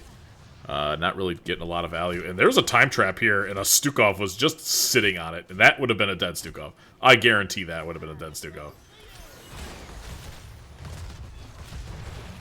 Try to come back, just don't have the time. Yeah, that's... Unfortunately, that is the case for every caster in NGS right now. Oh, Blaze stun. Okay, J-How. Nice taunt there onto Thrall. Already 29 stacks on the Thrall, though. He's doing a really nice job. Yeah, I mean, we're all getting older. We all are having more responsibilities. Kids are getting older. I mean, it's tough. I get it. You know, I'm in a fortunate, I don't know if you want to call it a fortunate spot. I probably shouldn't say that, but I'm in a position where I don't have kids. My job is very flexible. So I do have a lot of free time to be able to do this kind of stuff. And Shepherd's going to take a tower shot here and then miss a stun. I won't watch him. He's got performance anxiety. Well, Cage Shizzle definitely does not. He's been hitting thongs like a madman, but it looks like Soul Shepherd may have a little performance anxiety, so we'll not watch him. Blue team's gonna get their turn in here. They only need 3 more. And PRA also has their turn in here. And blue team gets theirs first. So they have a kill. They have the turn in. And they're looking for Creamy Cowboy here. Looks like they might find him. The blinds are good. Zergpern does get the shift just in time, and Varian will live to see another day. If the game's around much longer, Bear and I can get our kids to play this game with us. Yeah, there you go.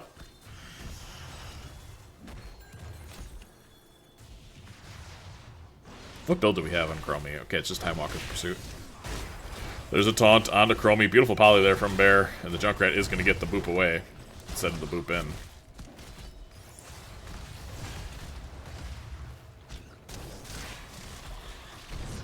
Alright. Dahaka doing a great job pushing this mid lane. Let's see what ultimate we have from the Chromie. Likely going to be... Nice sidestep there by Zerg, by the way.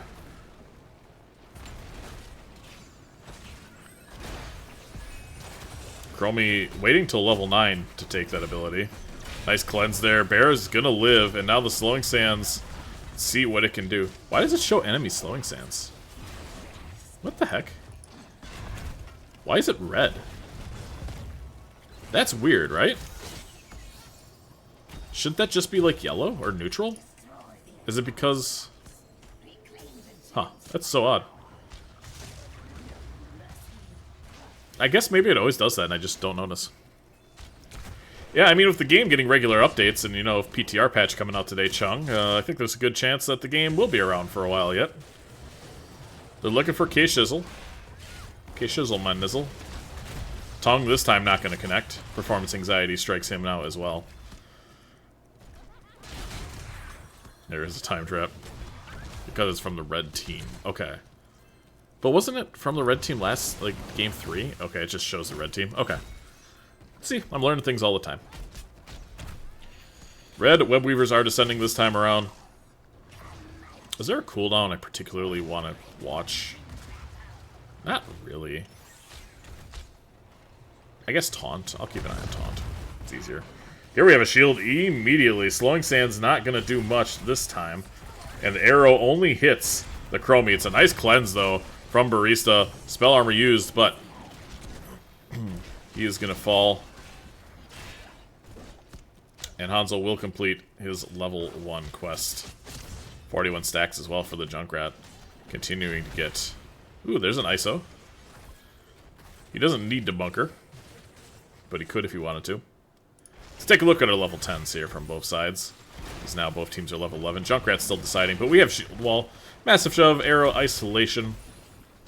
Meanwhile, for the team in red, we saw the Shield, Bunker, Slowing Sands, Sundering, and Blink Heal. Thrall doing a great job stacking, by the way. Almost 60 stacks. It is so many stacks. If you pivot the blue team's view, I think it would change. Not 100% works in OBS, yeah. Okay, Shizzle getting caught, though. Minus heal, but he has no more health bars. And Shift will be used to heal Soul Shepherd up. And camps are available for both teams. So if I switch to the blue team, yeah, I'm curious how it looks, too.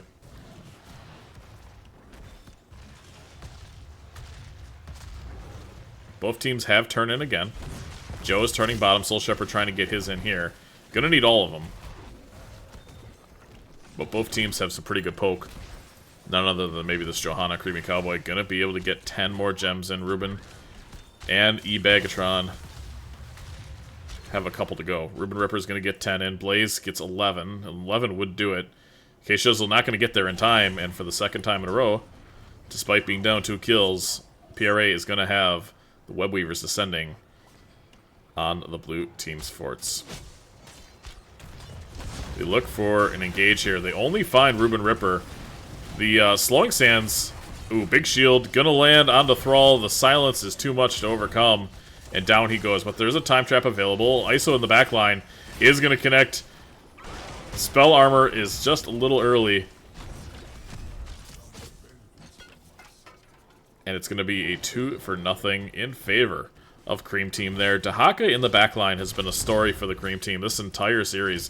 Done a great job of causing so much chaos, despite on a map that typically isn't known for being a good Dahaka map. Still finding a way to get value.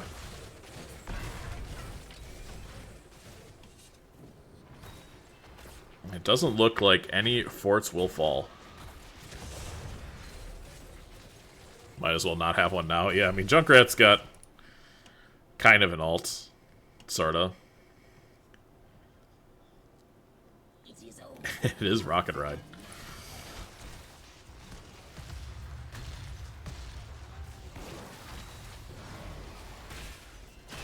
$69 stacks for the Thrall. Nice.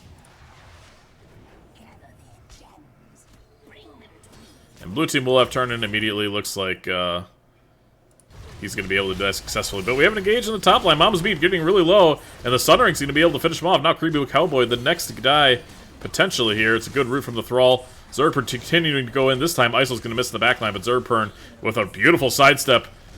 Shift going to be used. And the Blaze gets immediately stunned thanks to the Stukov. Nice play there by Ruben. And both teams absolutely fumbling the bag on these turn-ins. They get the turn-ins, and then they immediately lose 2 people, and then they get a free turn-in. But looks like PRA is really interested in trying to take this fort. I don't think they can. They can just clear this out. Yeah, Johanna's going to go top to clear it as well. Blaze is already in the bottom lane, so...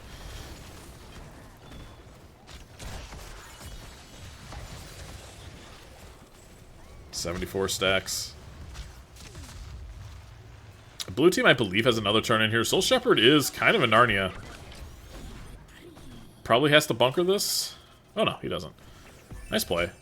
Way to use the bottom lane. I always forget this lane exists. And it looks like the Cream team is going to be heading to do this bottom camp. These guys, more than any other team I've seen, focus so hard on this bottom camp. It's impressive. It gets ISO'd, but it also gets booped over the wall. So that was very kind of them. And now let's see if we have any sort of engage here.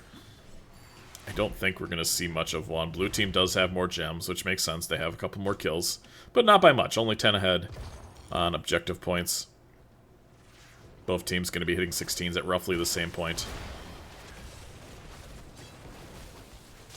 I love watching HOTS on everything isn't being optimized. Pure entertainment. Yep. No, it's great.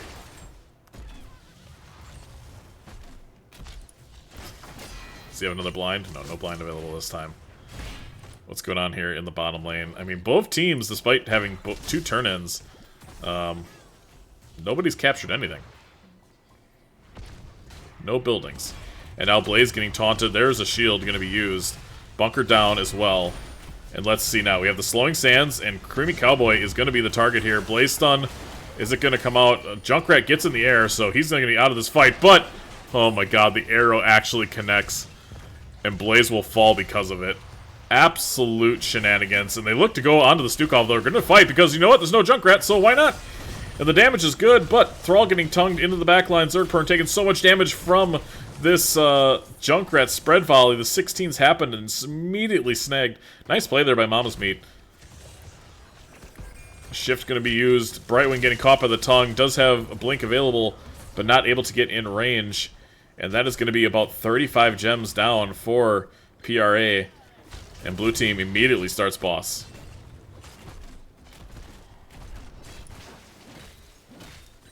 Thrall only 5 stacks away from having the Pinnacle quest done. They're getting really low. And they're trying to turn in here and try to get both, but they are impressively low. My power grows. Oof. Big connection there. Agile agility. Love it. Mounted archery, rather. There's shield. The Slowing Sands. Creamy Cowboy kind of caught in it. Gets very low, but will not fall. Thanks to that shield wall. One of my favorite talents on Marion. Wait, oh, we're Mortal Strike. We're not even Shield Breaker on Johanna. I wonder if that was a misclick. Instead, Creamy Cowboy going in immediately gets polyed. This time, the arrow not going to do much as it hit Johanna directly in the face. K-Shizzle coming in looking for a tongue, but now is only going to find a Blaze stun. Junkrat gets in the air, and it's going to be a 3-on-5 momentarily. Blaze not able to dodge the Junkrat. Woo, he's going to be close. Ebagatron could get another scatter here and almost gets the kill, but 400 HP in a dream is enough for the Blaze to live. But despite losing one member, Cream Team doing a great job collecting all the buildings here. And we'll be pushing to keep walls as well.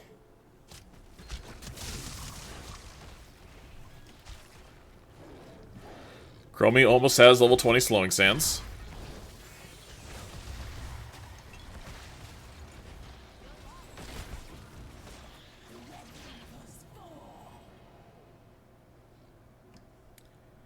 It looks like both teams are going to be very content just going and doing their bruiser camp here. We'll watch Ruben with his big meaty arm. Stick it into the ground and... yeah. Look at him go. Junkrat to Haka do this bottom siege camp. I got a feeling Cream Team played a lot of Call of Duty back in the day because their camp game is on point. Thrall does complete that level 1 quest, so Echo is done, and that is going to, as the kids say, a fuck. Only 83 stacks on the Junkrat. But 83 with spread volley is a scary amount. And the wave clear now from Thrall is good. But immediately gets tongued. And now the Slowing Sands minus 50. When Taka gets out of there, it's going to be rough. Arrow only going to connect to the Brightwing. 100 HP, and it's going to be enough. Junkrat able to kill the Brightwing. Another tongue again from K-Shizzle. Just so many tongues and landing consistently. Zergpern has 20 gems left. He will get taunted. He's going to go down. Mama's Meat joins the fray again.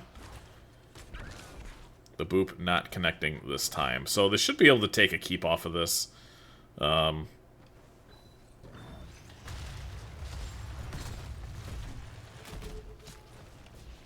looks like they should be able to take this mid keep. I don't think there's really much that's going to be able to stop them.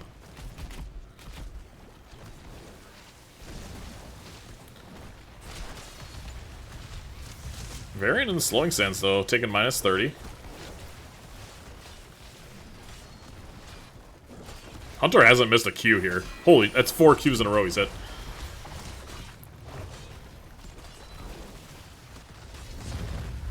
Thrall damage. It's going to be tragic if they don't get this. They kind of were just walking around a little bit. see Bagatron wants to get this. And yeah, does just in the nick of time. Thrall getting taunted here, and now Stukov has the damage. Big sundering there, but an arrow connects the 3 people in the back line. Now Junkrat jumps in the air. They're all spreading. And nice blink there from Barista this time not to get hit by it. Thrall pressing forward with those Qs and doing so much damage. Shield not available. But Thrall gets a big root, and 1 will fall. Can they get more? Zergpern stepping forward. Gets a stun, or gets a slow onto Ruben Ripper. Riptire not quite interrupted this time. And what can PRA do? They're 5 away from a turn. But the map state is certainly in favor of the Cream Team. Looks way better. Hanzo might be caught here. And yes, he is. It's a nice root there and a big stun from the Blaze. Now Creamy Cowboy going down as well. And this is the little bit of momentum that PRA needed. They do get a turn in here, but their waves are cooked. I think if you're Cream Team, you're happy if they get the turn-ins here. And yeah, it looks like they're going to at least wait a half a second until they split up a little bit. The Thrall damage. I always like to check the Thrall damage because it eclipses anybody else. Yeah, 75k on the Thrall. Well, this is going to be a much more even game after these Web Weavers descend. Now, unfortunately for PRA, the Spiders are landing pretty far back. In the lanes, they need them to be far forward. But maybe they can try to get... Oh, they do catch Mama's Meat out. Are they going to be able to get the kill? No, they are not. He's able to jump in the air just in the nick of time. But now he has to dodge into the Dahaka tongue. Slowing Sands is used. Just a lot of missed ults right now as Junkrat comes back around and he uses another Riptire. Because he has it available. He took both of them. Okay. Oh, the boop there. Nice disengage from the Blaze, or rather engage. It's a 3-man arrow, though, from Hanzo. But Soul Shepherd catching the Dahaka, sleeping a little bit. Oh, what was that Blaze stun? That was such a weird interaction. Has Bunker available, gonna use it, but gets immediately booped by the Junkrat. The fight rages on, the Spiders are pushing forward. Hanzo trying to will his team into a victory here. And doing a lot of damage along the way, but...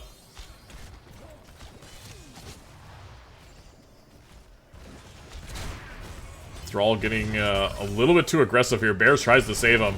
And there we have the breaking apart. Look at the Sands into the Sunder. Holy, what a combo. And PRA is just marching forward. Now they've got Spiders in the top and bottom wave. I think if they go bottom, it's going to... Oh, it's a big arrow there. The Sonic Arrow catching 2 people.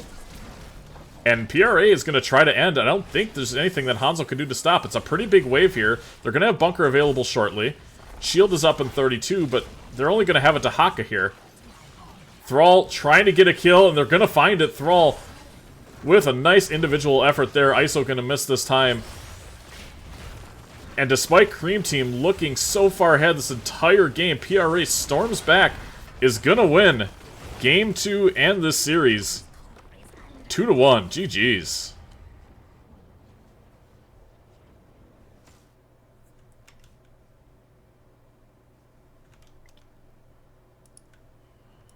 Wow, what a series, man. That was awesome. Leading the way in damage, I mean, it's got to be Thrall. There's no other way to be Thrall. That quest, after completion, that pinnacle is nuts. Does so much damage. Chromie there as well, Hanzo and Junkrat for their both teams. All DPS absolutely pumping that game. The Dahaka tongues were really good, but yeah, the level 20 Chromie spike, I mean, Varian, he's strong early, right? And Cream Team stormed off really strong early, getting good picks, getting their turn-ins. But ultimately, PRA was able to kind of withstand this Stukov Varian combo. And eventually outlast the Cream Team. So let's see what that does for the standings here, because I'm curious.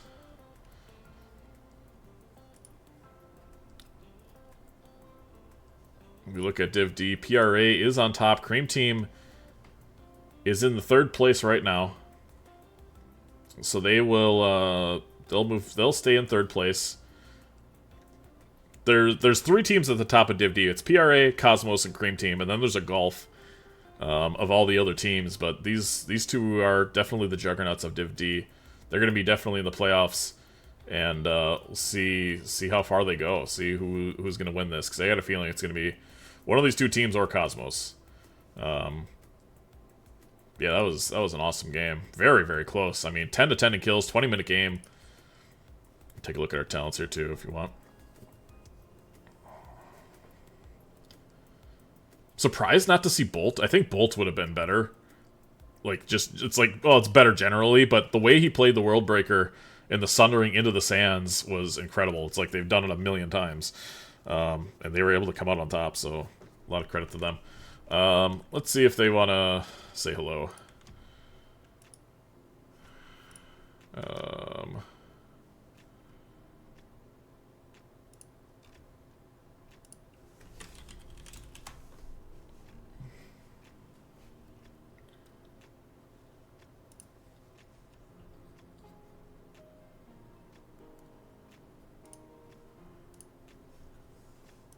Oh boy, the whole gang's showing up. Right. You know us. That's how we do. What a game. What a game. Congratulations, guys. My voice is a little tender after that. That was a lot of action. Have you guys had a moment to breathe yet? How you feeling? I had to turn on 2 fans, dude. I am so sweaty. Had to turn on 2 fans. It's so hot. And it's already too hot, and it's like, that was just so much. Oh, that's funny.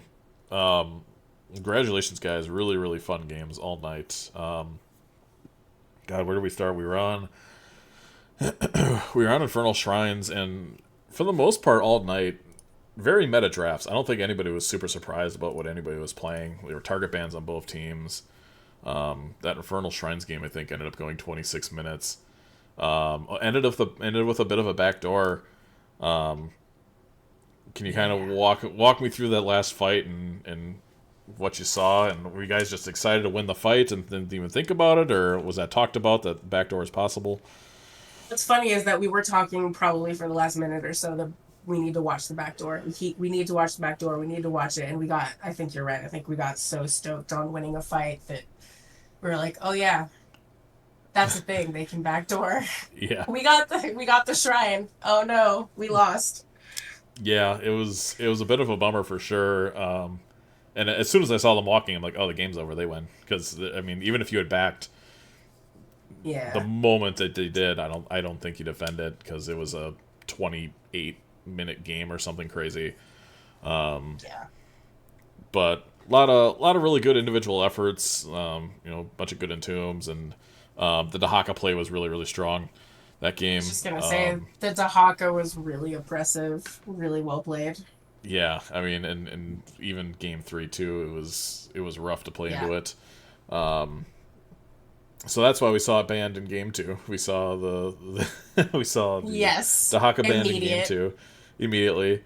I think you guys, I mean, despite completely ignoring bottom camp the entire game, I thought you guys did a really good job macroing throughout the entire game. And I initially called out that Tychus isn't going to be able to rotate much, because he's not really one of those heroes that likes to rotate, but I think you guys played it quite well and really were able to bully the Thrall. I think the team did a really good job. I mean, we called that out early, as that how we were going to win was macro. And I don't think we ignored the bottom camp or forgot about it. I think that we were just heavily leaning on top lane, because that was where we were getting the advantage. And we knew that Junkrat could clear the camp, so... Yeah. No, it all worked out well. It was quite a brawl for the last couple of minutes there, where you guys were trying to end, but not quite, and you were trying to, everybody was kind of teetering on the line between that game being over and it going on. And, Cream Team had a really nice defense, and I think you guys you could definitely see you thinking, can we do this? Can we do this? I honestly, the comms during that moment were so strong. We were very level-headed, and just, Chelsea was counting down. Thrall's back up in this many seconds. Thrall's back up in this many seconds, or whatever it was, and I think that's what really helped us decide long-term, okay, yeah, we need to get out of here. Yeah, Yeah, no, there was it like was no panic at all during that. Yeah, that's really, awesome really well played. because I mean, even my team, we'd all be screaming at each other and going, I don't know what are we gonna do? Well, we need to do this, and it's like, well, just listen to your shot caller. Everything's fine. We don't need to panic. We have the advantage. Like, I think at that point you still had all your buildings, so like even if you die or whatever, like you're probably gonna lose a fort, but you know you're gonna be fine.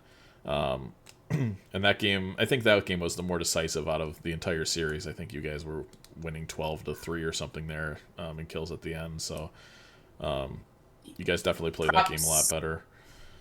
Yeah, props to the front line for calling out "Let me be between you and Stitches" and things like that. And I learned a new thing this game about Stitch's trait that I cannot purge him while he is using his trait. Yeah, So yeah. I was like, it's not working. That's funny. I never really thought about that interaction, but yeah, I guess it's a slow, so he's doesn't have to worry about that. And then obviously game 3 was we saw the early game Varian power spike, and then you guys kind of had to crawl your way back into that, and you're able to snowball. Oh, and I'd be kicking my own ass if I didn't say Shep that was an amazing entomb at the end of game 2. Well done there. Oh, thanks. And yeah, dude. Chelsea had just popped Odin too, and you could just see him turn with a nuke, like hello, and it was all over.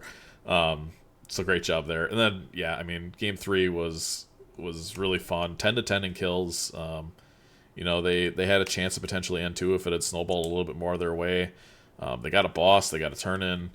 You know, luckily you guys had a lot of wave clear and you know, good blaze stuns, good shields all around.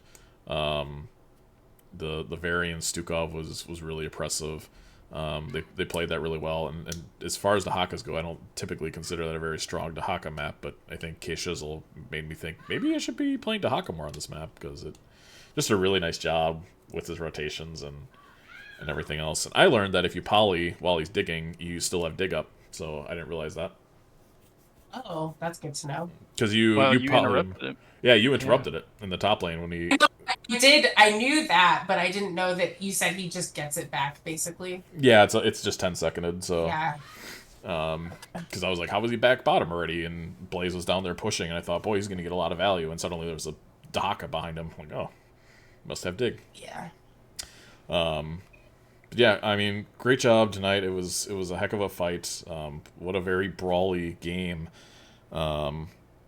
And yeah, I mean that could be very much the finals preview right there, Cream Team and PRA, or you know one of these teams in Cosmos, top 3 teams in division. So it's always fun to see how close those are, and you guys are able to come up on top this time. If you got any shout outs or anything you'd like to say, the floor is yours. Otherwise, we'll call it there. Shout out to Zerg for doing his homework yet again. Wow, that really helped a lot. Team play, like shout out to our team. Honestly, played out of their minds. Thank you, Blue, for casting. Thanks, Kenny, for all your coaching. Come back and say hi. Thank you to Cream Team for what I think is probably the best series of NGS this season. It was so much fun. Awesome. Well, congratulations again, guys. I'm sure we'll talk to you soon, and go celebrate the win. Thank you. GG's, guys. Okie dokie. That's gonna do it for me. Where's my outro? Appreciate everybody stopping by. Thanks for the follow, Penguin, by the way. Penguin Breaker, that is. And everybody else for stopping by. Hell of a game. 2-0, or 2-1, excuse me, victory for PRA over the Cream Team. Yeah, we had a 2-hour cast. That very easily could have turned into a 3-hour cast if that was a best of 5. I think that's gonna be a really interesting best of 5 series too. So yeah, I'm out. Be good to each other. GG's everybody. We'll see you in the next time. Take care, guys.